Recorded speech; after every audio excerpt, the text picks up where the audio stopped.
Hello students, BSc second year की last classes में unit 4 है, उसमें concept of acid and bases पर डिस्कस कर रहा था और जिसमें सबसे पहले आर्रेनियस कंसेप्ट पर डिस्कस किया था, उसके बाद में ब्रॉन्टेस्ट एंड लोरी कंसेप्ट पर और उसके बाद लुईस कंसेप्ट पर डिस्कस हो चुका है। लास्ट जो कंसेप्ट है आपके सिलेबस के अनुसार वो है उसेनोविच कंसेप्ट। आज मैं इस उसेनोविच कंसेप्ट पर डिस्कस करूंगा।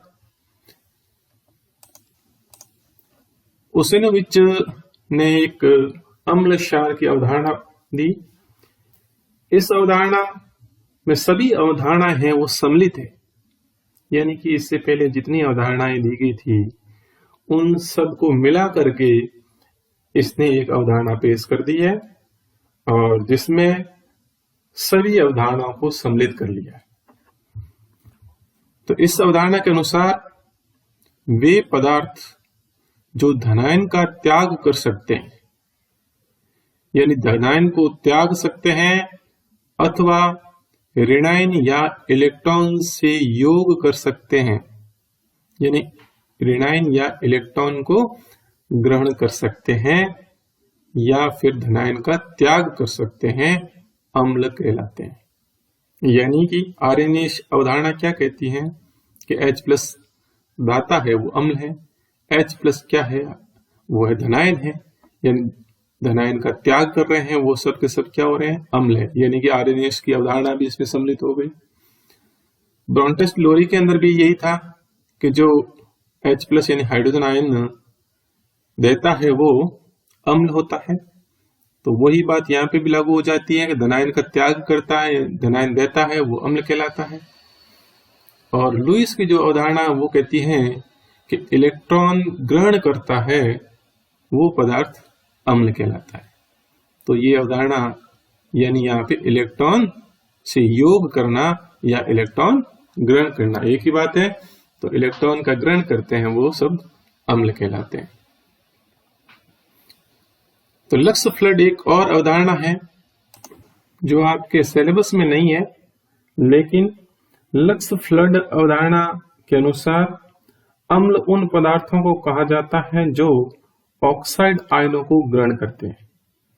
O2- जो है ऑक्साइड आयन, उसको ग्रहण करते हैं वे अम्ल कहलाते हैं, और जो ऑक्साइडों को मुक्त करते हैं यानी त्यागते हैं या ऑक्साइड दाता होते हैं वे क्षार कहलाते हैं।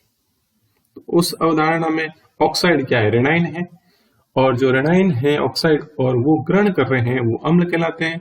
तो यानी यहाँ ऋणायन की बात हो रही है, ये ऋणायन से योग करे या ऋणायन को ग्रहण करे। तो यानी लक्स फ्लड की अवधारणा उसको भी अपने अंदर सम्मिलित कर लिया, यानी चारों अवधारणाओं को इसने सम्मिलित कर दिया है और अम्ल की परिभाषा दे दी है। इसी प्रकार क्षार वे पदार्थ है जो धनायन से योग कर सकते हैं, धनायन से योग कर सकते हैं, यानी यहाँ पे धनायन का योग हो रहा है, यानी धनायन ग्रहण कर रहे हैं। जो धनायन का त्याग कर रहे हैं वे तो अम्ल थे, और जो धनायन का योग कर रहे हैं यानी ग्रहण कर रहे हैं वे क्षार कहलाते हैं। जैसे ब्रॉन्टेस्ट लोरी के अंदर है H+ दाता तो अम्ल था, लेकिन H+ ग्राही है वो क्षार कहलाता है। तो यही बात हो गया कि H+ क्या है, धनायन है, और उससे योग कर रहा है, ग्रहण कर रहा है, वो क्या हो रहे हैं, क्षार है। तो उस अवधारणा को सम्मिलित कर दिया। अथवा ऋणायन व इलेक्ट्रॉन का त्याग कर सके, यानी इलेक्ट्रॉन का त्याग होने का मतलब है इलेक्ट्रॉन दाता, और इलेक्ट्रॉन दाता लुईस की अवधारणा के अनुसार क्या थे, क्षार थे। तो यानी कि लुईस की अवधारणा को सम्मिलित कर दिया। इलेक्ट्रॉन त्यागना मतलब इलेक्ट्रॉन दाता, एक ही बात। और इसके साथ साथ में यहाँ ऋणायन का त्याग करे तो ऋणायन के रूप में ऑक्साइड आयन है, ऑक्साइड का त्याग करे, ऑक्साइड दाता हो, ऑक्साइड को मुक्त करे, वे सब क्षार होते हैं लक्स फ्लड की अवधारणा के अनुसार। तो वो भी इसमें सम्मिलित कर दी। और साथ में जो आर्रेनियस की अवधारणा थी जिसमें OH- हाइड्रोक्साइड आयन है वो दाता जो होते हैं वो क्षार होते हैं। तो OH माइनस क्या है? OH माइनस एक ऋणायन है और ऋणायन का त्याग करना है। ऋणायन को त्यागने वाले यानी ऋणायन के दाता है वो क्षार है इस अवधारणा के अनुसार, और OH माइनस है वो भी ऋणायन है। तो यानी कि आर्यनिश की अवधारणा को इसमें सम्मिलित कर लिया। इस प्रकार ये उसेनोविच अवधारणा है वो चारों अवधारणाओं को अपने अंदर सम्मिलित करके एक नई अवधारणा दे दी है। और ये तो इसका मूल कंसेप्ट था। इसके साथ में ये कहा है कि अम्ल क्षार से मिलकर लवण बनाते हैं। ये अम्ल है वो क्षार से मिलेंगे तो लवण बनेगा, तो क्षार अम्ल से संयोग करके भी लवण बनते हैं। यानी एक ही बात है, क्षार अम्ल से मिलो या अम्ल क्षार से बनो, मिलो, और दोनों कंडीशनों के अंदर लवण यानी साल्ट का निर्माण ही होता है। इसके बाद में उसेनोविच ने अपनी अवधारणा में ऑक्सीकरण अपचयन अभिक्रियाओं को अम्ल एवं क्षार की परिभाषा में सम्मिलित किया है। इसने जो ऑक्सीकरण अपचयन जो अभिक्रियाएं हो रही है उनको भी अम्ल क्षार अभिक्रिया के रूप में ही परिभाषित कर दिया है, तथा अम्ल व क्षार के निर्धारण हेतु केंद्रीय परमाणु पर विशेष ध्यान दिया गया है। उनके अनुसार उपसंयोजन असंतृप्तता का अर्थ किसी परमाणु की उपसंयोजकता को बढ़ाना है, अर्थात धनायन की असंतृप्तता का अर्थ अम्लीय होना एवं ऋणायन की जो असंतृप्तता है इसका अर्थ है क्षारीय होना। जैसे यहाँ पे ऑक्सीकरण अपचयन के अंदर यही है कि जैसे ये एग्जाम्पल दिए हुए हैं, तो इसमें जैसे ये एग्जाम्पल, इसमें नाइट्रोजन के ऊपर लॉन पेयर हैं, ये यहाँ पे इलेक्ट्रॉन देता है और यहाँ ऑक्सीजन है वो इलेक्ट्रॉन ग्रहण कर रहा है। यानी इलेक्ट्रॉन दाता और इलेक्ट्रॉन ग्राही की बात करें ऑक्सीकरण अपचयन के अंदर, जो इलेक्ट्रॉन त्यागता है उसका ऑक्सीकरण होता है और जो इलेक्ट्रॉन ग्रहण करता है उसका अपचयन होता है। जो इलेक्ट्रॉन त्यागता है अर्थात वो क्षार है, इलेक्ट्रॉन त्यागने वाला क्षार है इस अवधारणा के अनुसार, और लुईस की अवधारणा के अनुसार इलेक्ट्रॉन त्यागने वाला क्षार है और जिसका ऑक्सीकरण हो रहा है, और इलेक्ट्रॉन ग्रहण करने वाला है वो अम्ल है जिसका अपचयन हो रहा है। तो यहाँ ये नाइट्रोजन इलेक्ट्रॉन त्यागेगा तो इसका तो यहाँ पे इलेक्ट्रॉन जिसका त्याग रहा है यानी ऑक्सीकरण हो रहा है, और ऑक्सीकरण हो रहा है ये यहाँ पे क्षार की भांति व्यवहार कर रहा है, और ये यहाँ पे ऑक्सीजन है ये यहाँ इलेक्ट्रॉन ग्रहण करके O माइनस के रूप में परिवर्तित हो रहा है। तो ये क्या कर रहा है, यहाँ पे ऑक्सीजन इलेक्ट्रॉनों को ग्रहण कर रहा है, और ग्रहण करने के कारण इसका अपचयन होता है और ये यहाँ अम्ल की भांति व्यवहार कर रहा है।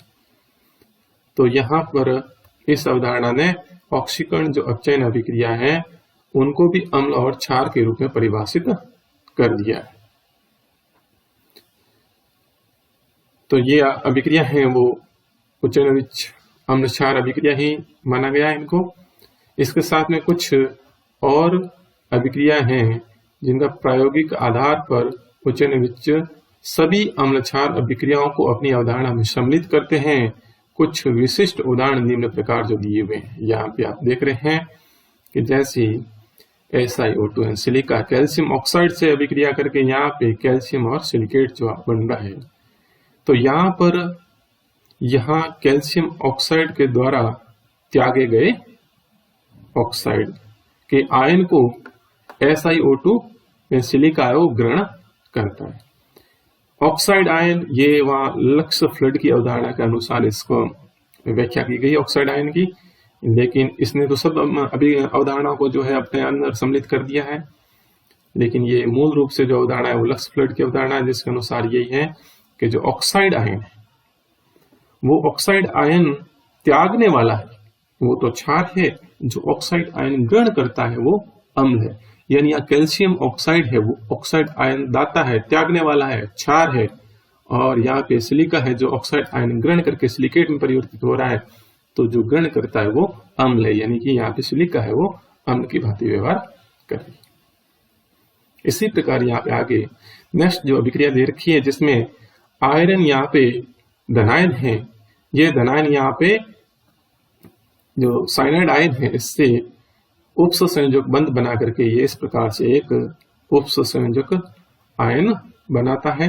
तो इसमें जो साइनाइड आयन है, ये साइनो जो लिगेंड है, इससे इलेक्ट्रॉन ग्रहण करता है आयरन, ये केंद्रीय धातु। तो इलेक्ट्रॉन ग्रहण करने के कारण यहाँ पे आयरन है वो तो यहाँ पे अम्ल की भांति व्यवहार कर रहा है, और जो इलेक्ट्रॉन देने वाले साइनाइड है वो यहाँ पे क्षार की भांति व्यवहार कर रहा है। इसी प्रकार नेक्स्ट जो अभिक्रिया है, इस अभिक्रिया में ऑक्सीकरण अपचयन अभिक्रिया, तो यहाँ आयरन है वो फेरिक आयन के रूप में है, 3+ ऑक्सीकरण अवस्था के अंदर है, और स्टेनस यहाँ पे 10 है, 2+ यहाँ पे जो ऑक्सीकरण अवस्था है इसकी ये +4 में परिवर्तित हो रहा है, स्टेनिक में परिवर्तित हो रहा है, और फेरिक है वो फेरस में परिवर्तित हो रहा है। तो यहाँ पे Sn+2 है, यानी स्टेनस आयन है, ये इलेक्ट्रॉन त्यागता है। इलेक्ट्रॉन त्यागेगा तभी तो इसके ऑक्सीकरण अंक में वृद्धि होगी और +4 में बदलेगा। 2 इलेक्ट्रॉन ये जैसे त्याग रहा है, तो ये इलेक्ट्रॉन त्याग रहा है, और आयरन है ये क्या कर रहा है, फेरिक आयन इलेक्ट्रॉन को ग्रहण करता है।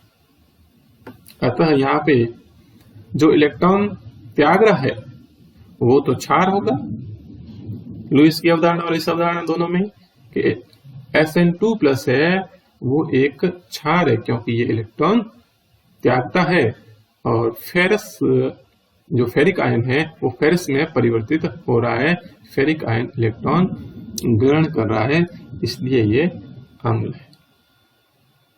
तो इस प्रकार से कुछ एग्जाम्पल थे इस अवधारणा के, और इस अवधारणा की सीमा तो यही है। लिमिटेशन की बात करें तो यहाँ ऑक्सीकरण जो अपचयन अभिक्रिया अपने आप में अलग अभिक्रिया हैं, लेकिन ये अवधारणा इस प्रकार की जो ऑक्सीकरण अपचयन अभिक्रिया हैं उनको ही अम्ल क्षार अभिक्रिया ही मानती हैं। तो ये इसकी एक सीमा है, बाकी तो इसने सभी अवधारणा को अपने अंदर सम्मिलित कर दिया है, तो इसमें सीमाएं इसकी बहुत ही कम रह जाती हैं। इसके साथ ये हुसैनोविच कंसेप्ट कंप्लीट होता है। अब आपके सिलेबस में जितने भी कंसेप्ट थे एसिड बेस के वो कंप्लीट हो चुके हैं। इसके साथ अब टाइट्रेशन का टॉपिक बचता है। यहाँ पे एसिड बेस में एसिड बेस टाइट्रेशन है और ऑक्सीडेशन रिडक्शन टाइट्रेशन है। ये एक टॉपिक नेक्स्ट क्लास में डिस्कस करूंगा। Thank you.